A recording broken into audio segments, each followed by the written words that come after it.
গোবিন্দ দাদা মহাপ্রভুকে বলছে, প্রভু একটু চরণ সরাও, তাহলে আমি ভিতরে যাব, তাহলে তোমার চরণ সম্বহন করতে পারবো। মহাপ্রভু বলছেন, গোবিন্দ আজকে আমার একটু নড়াচড়ার ক্ষমতা নেই, আমি কোথাও সরতে পারছি না। প্রভু আমার প্রত্যেক দিনের নিয়ম তোমার চরণ সম্বহন করে তারপরে আমি ভোজন করি। বলছে, গোবিন্দ তোমার অন্য কোনো ব্যবস্থা হলে অন্য কোনো ব্যবস্থা করো, কিন্তু আমি একটুও নড়তে পারছি না। তখন গোবিন্দ দাদা কি করলেন, গোবিন্দ দাদা নিজের যে বহির্বাস ছিল ওই বহির্বাসটিকে মহাপ্রভুর অঙ্গের উপরে দিয়ে মহাপ্রভুকে ডিঙিয়ে ভিতরে প্রবেশ করলেন। ভিতরে প্রবেশ করে চরণ সম্বহন করছেন।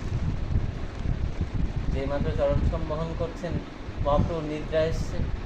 মহাপ্রভু যখন নিদ্রা ভেঙেছে তখন সন্ধ্যা হয়ে যায়। দেখছে গোবিন্দ চরণের ধারে বসে রয়েছে। ও গোবিন্দ, এখনো প্রসাদ করে যাওনি?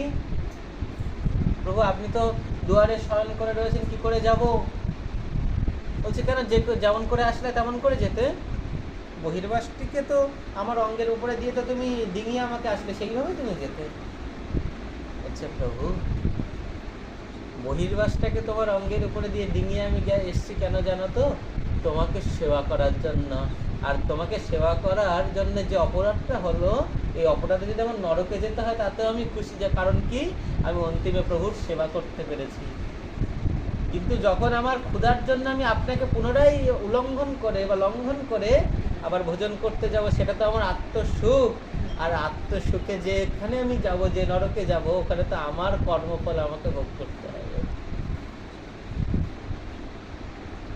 আপনার সুখ কিছু না গনি, তোমার কুশলে কুশল গনি। প্রভু তোমার চরণ সম্বহন করব, তাই আমি তোমাকে ডিঙে এসছি।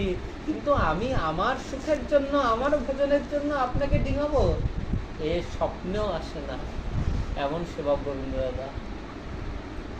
এত বড় সেবক না হলে এসব হয় না গো। এই কিন্তু একমাত্র গুরু আনুগত্যেরই দাম।